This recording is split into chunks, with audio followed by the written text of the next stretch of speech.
justice, got to have justice. We want justice, got to have justice. We want justice, got to have justice. We want justice, got to have justice. For many years we worked as slaves, sun up, sundown, and even Sunday. Then this wealthy nation took the work from us. You know you're wrong. For services rendered, reparations, what we needed. We want justice, got to have justice. Power to the people. All we needed. We want justice, got to have justice. Power to the What people. we needed. We want justice, got to have justice. Brothers and sisters, comrades, it's always an honor to introduce freedom fighters like Brother Larry Hamm and the People's Organization for Progress, POP, to other freedom fighters and activists in the struggle for social justice, liberation, and radical change. The times dictate that organizations and activists committed to radical change find points of unity to build the broadest possible resistance to the attacks against the people, especially the most oppressed sectors of society. African Americans, Latinos, other oppressed and working people and women have been catching hell in a society that claims to be democratic and wants all of the countries throughout the globe to model themselves after the U.S. The racist killing of young Trayvon Martin has special significance.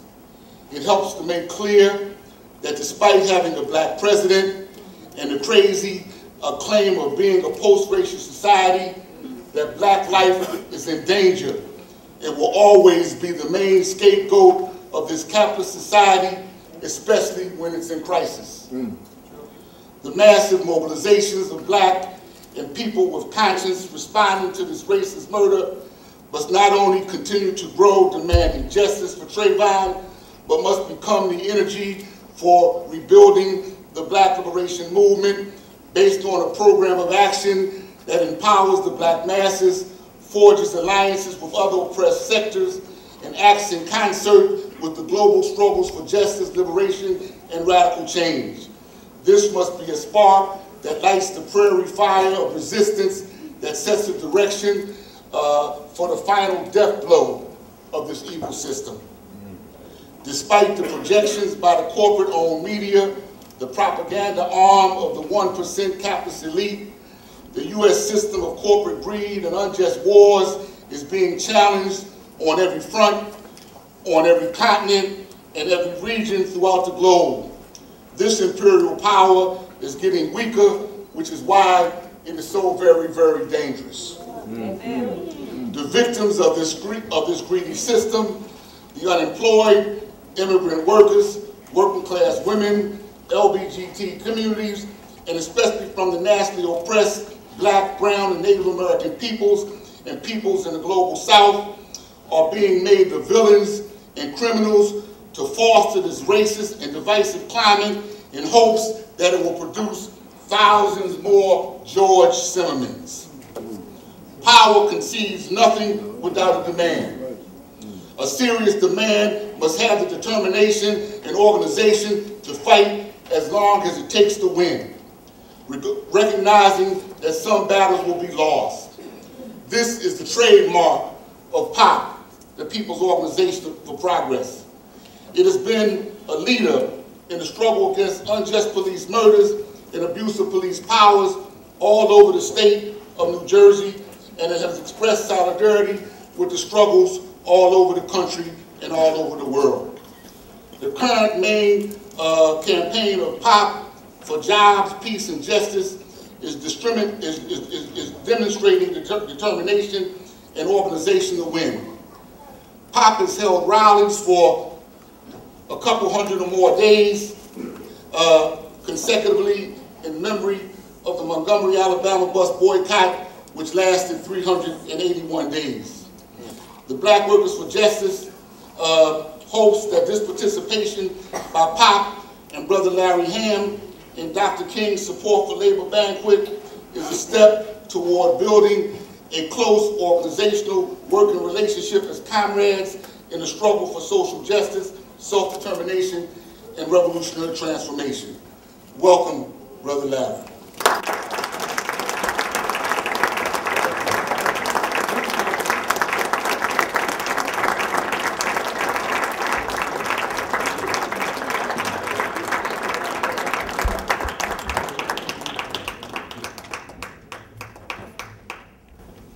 Power to the people. Power to the people. Power to the people. Power to the people.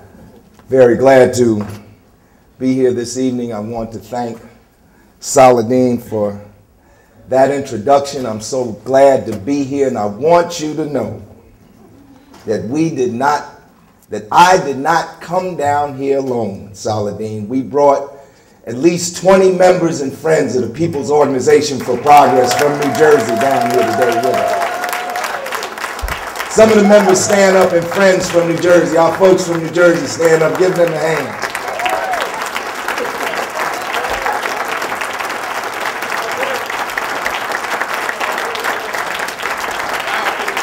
Power to the people. Power to the people. Power to the people. As you can see, we're glad to be here with you.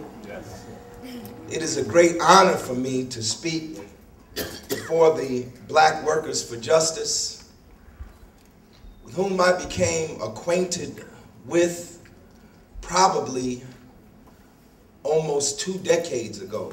Because you see, the People's Organization for Progress had Bella as its sister organization, the Black Telephone Workers for Justice, which was under the leadership of Ron Slim Washington, a great freedom fighter and organizer of working people in New Jersey, who has since gone on. And Brother Ron Washington told me of the work of the Black Workers for Justice, and I have kept up with your activities, and I have to say that the Black Workers for Justice is a model, an example for organizing workers throughout this country. Give the Black Workers for Justice a big hand.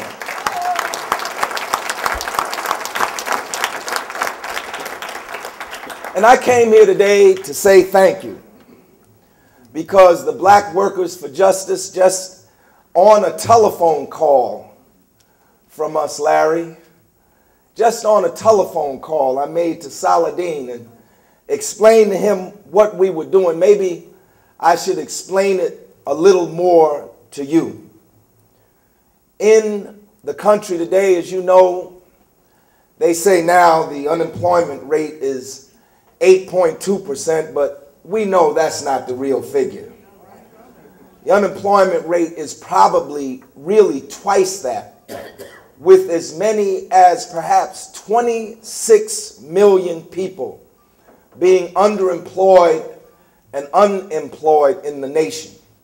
In New Jersey, we know that depression level unemployment is 10%. In New Jersey right now, the unemployment rate, the official unemployment rate, is 9.5%.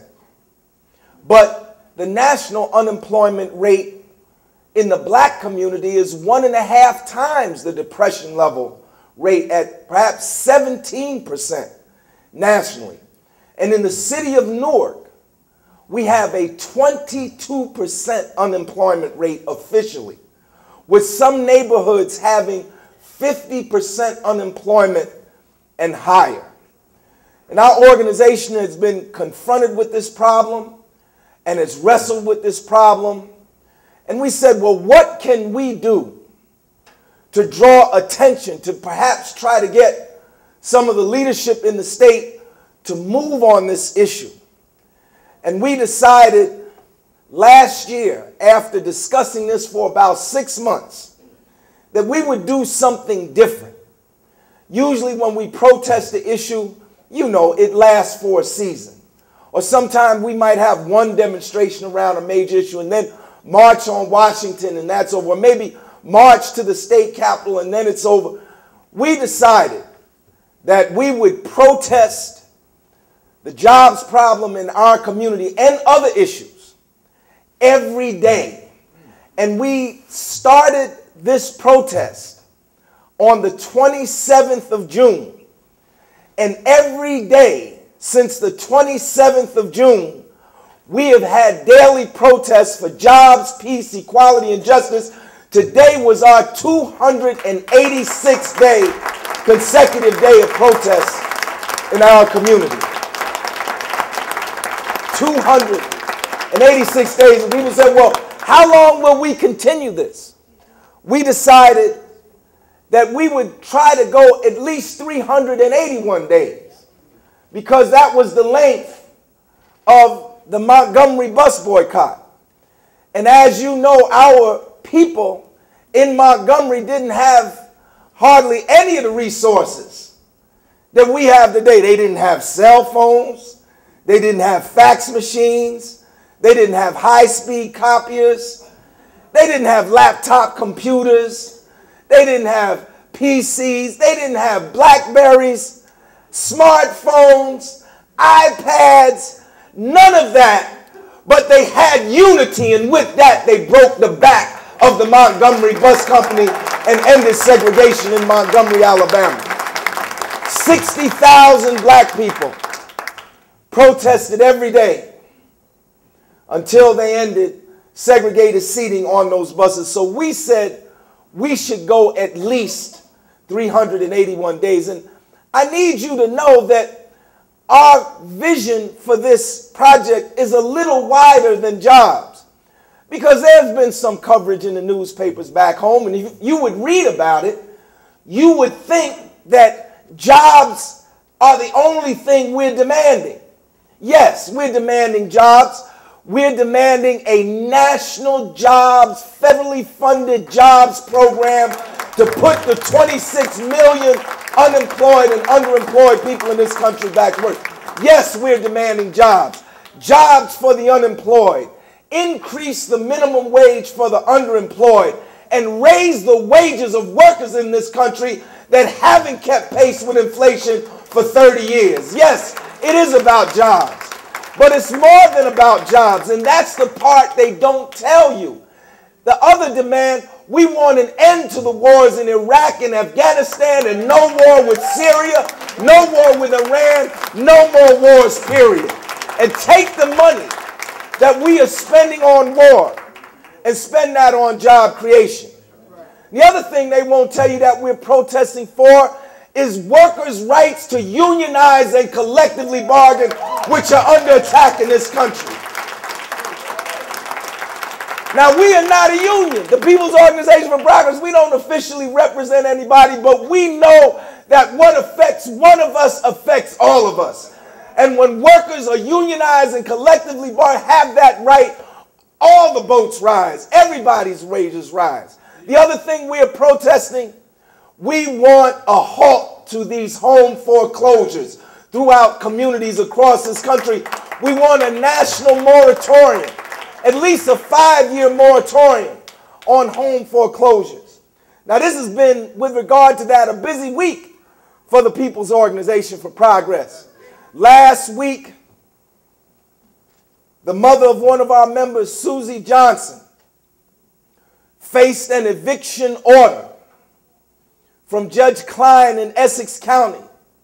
She was due to be evicted on Friday, I believe it was Friday, March the 30th. And we've been doing work around this issue of foreclosures, as I'm sure many of you have been doing. And we went to the city council meetings, and we went to the board of freeholders meetings, and we pleaded with this one and pleaded with that one to no avail. So we decided on the 30th of October, we weren't going to let great-grandma Susie Johnson be thrown out of her house by J.P. Morgan Chase. So members of the People's Organization for Progress and other organizations went up to 470 Meade Street and stood in front of the gate of Susie Johnson's house, sat in the street on Meade Street so the trucks couldn't come to Susie Johnson's house. And when the sheriff's people got there, we did not back down. We did not back down. We said, you can't throw an 80-year-old great-grandmother, arthritis so bad in her knees, she can't walk, diabetic. We're not going to let you throw her into the streets. And they didn't. They backed down because the people stood together. The people stood united. And this is what we need to do all over the country. We need to confront these people. We need to confront these sheriffs.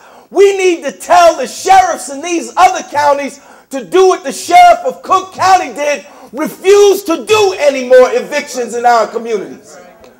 But we have to have unity, and we have to have a militant fighting spirit, and we got to be able to take risks. Because I'm telling you, brothers and sisters, we're not going to get anything with business as usual tactics. Now is the time for the boldest and most militant tactics we can create and come up with in our communities. So we say end these home foreclosures. The other thing that we've been demanding in our community, we want universal single-payer health care for everybody in the United States of America. This is what we talk about during our daily protests, but they won't tell you. They won't tell you that. We're also demanding, we've been saying, stop the privatization of public education that's going on in our communities right now. Because that's what's going on, a full-scale effort to destroy public education. And you all who know anything about public education know that one of the roots of public education comes out of the freedom struggle of our community. One of the first things the Reconstruction governments did when we got the power to vote and we put black people in these state legislators, they created free public schools. It's rooted in our experience. And now they want to dismantle public education as we know it today. The other thing that we're demanding, we're saying we want affordable college education for our young people. This country is rich enough, in fact, to provide free college education for all of our young people if we take the money that we're spending on war and spend it on education.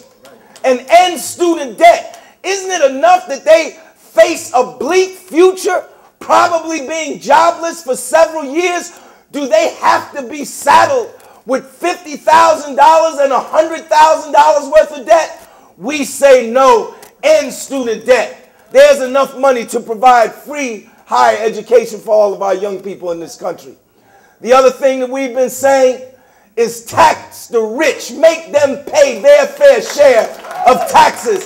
This is why we have all these budget deficits, because for the last 50 years, they've been in fact diminishing their share of taxes that they've been paying. And what we tried to do recently is link our national broad demands to local demands. Right now, they're getting ready to try to close 10 schools in Newark, New Jersey. We say no closure of any more public schools. Enough is enough. And we're going to be working with the parents and organizing the parents against these school closures. The other thing we say, we got a big problem in our community and communities across this country. Stop police brutality. Stop police brutality. That's a component part of our program. And we got some serious issues. Let me tell you, they talk about Trayvon Martin. We got Trayvon Martins in every black community across the United States of America. It's not just in Sanford, Florida. The other thing they're trying to do in Newark, we're trying to link to the local demands, something that they're doing in third world countries, something that they've done particularly in South America. They want to privatize Newark's water system.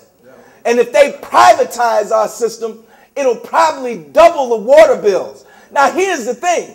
They already are shutting people's water off, taking people to jail because they don't pay their water bills. But we have corporations in Newark that haven't paid their water bill in 2 or 3 years. If they can have a moratorium, we should have a moratorium. We say no privatization of Newark's water. And this is going on all across the country. It's not just happening in Newark, New Jersey. The other thing we've been demanding is for Newark to get its fair share of revenues from our ports, the airport and Port Newark. The airport and Port Newark together take in billions of dollars every year, but Newark only gets a fraction of that. So we're working with other organizations throughout the county and throughout the area to try to work to get our fair share of the revenues in the city of Newark. And the other thing that we have a problem with, and you probably heard about this, we call on the mayor, the police department, the sheriff, the county sheriff's department to stop spying on Muslim communities in the city of Newark, which is going on right now. You think it's stopped? It has not stopped. But we're going to try to build a movement to stop it.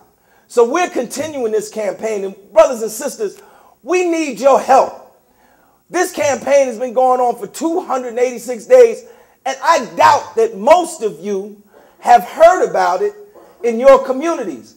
We need you to help get the word out. When we started out with this project, it was only the People's Organization for Progress.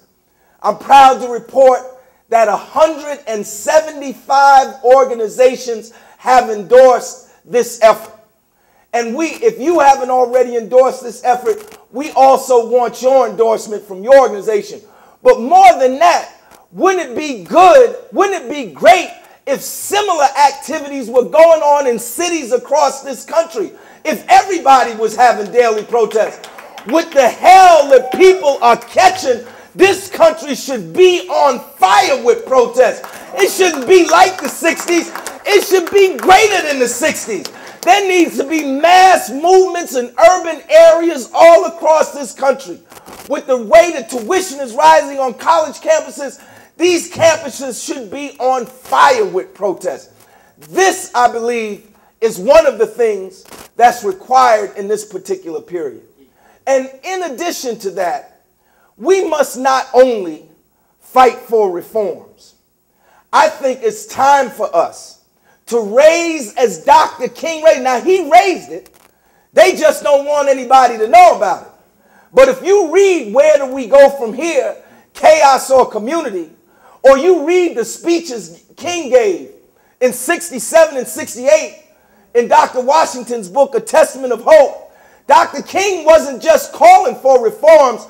Martin Luther King was calling for a radical transformation of our socioeconomic system, and we have to raise that demand again. We have to raise that demand again. Because the truth of the matter is, as Malcolm X said, can a chicken produce a duck egg? Can capitalism and imperialism really produce jobs, peace, equality, and justice? No. Or in fact, do we need a different kind, a more egalitarian kind of socioeconomic system? It was Dr. King who said we need a radical redistribution of power and wealth in this country. It was Dr. King when he was organizing black workers in Memphis, Tennessee, and getting ready for the Poor People's Movement, the Poor People's Campaign in Washington, D.C. Remember what Dr. King was trying to do? If you read that book, and you all have, I'm sure, what did Dr. King say? He said, and Where Do We Go From Here, Chaos and Community, he wanted, even then, in 1967, to take 1 million people to Washington, D.C. And what were they going to do? Engage in massive, nonviolent civil disobedience until what? Until Congress passed an economic bill of rights. And the point of fact is that we've been stepping back, many of us stepping back from those grand demands he made 40 years ago. We got to put those demands back on the table. We got to put those demands back on the table. And groups like Occupy Wall Street and the occupies that have been going on across this country have in fact helped that dialogue.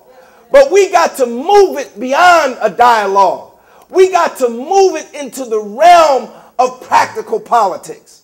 Now, I'm not going to talk about the election because I know what most of you are going to do in November, despite the protests. I know what most of the people in my community are going to do. But my concern is not Election Day, November 6, 2012. My concern is what we are going to do on November 7th, 2012. If we go into the voting booth on the 6th, we need to go back into the streets on the 7th. Because I'm telling you, some of the most repressive policies, more repressive than those that came out of the Bush administration, are coming out of the White House. And we got to raise this issue. We got to raise the issue. We can't be afraid to raise the issue of what's going on. We can't be afraid. George Bush could not get away with some of the things that have come out of this White House. If it was Bush that was doing it, tens of thousands of us would be in the street. So I'm not going to try to debate you about what to do on November 6th. The point of fact is that it seems that the people's interests are attacked regardless who is in the White House. So we have to build a movement that's independent of either party to raise the people's demands for jobs, for peace, for equality, for justice, for civil rights, for civil liberties. We have to raise those demands. We have to build a movement regardless of who is in the White House. Because there are forces, brothers and sisters, that want to take us back. They want to take us back beyond the Civil Rights Act. They want to take us back beyond the New Deal. They want to take us back beyond the amendment that gave women the right to vote. They want to take us back beyond the struggle for the 8-hour workday.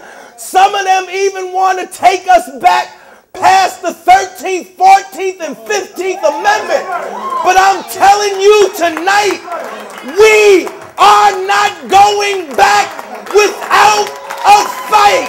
Power to the people.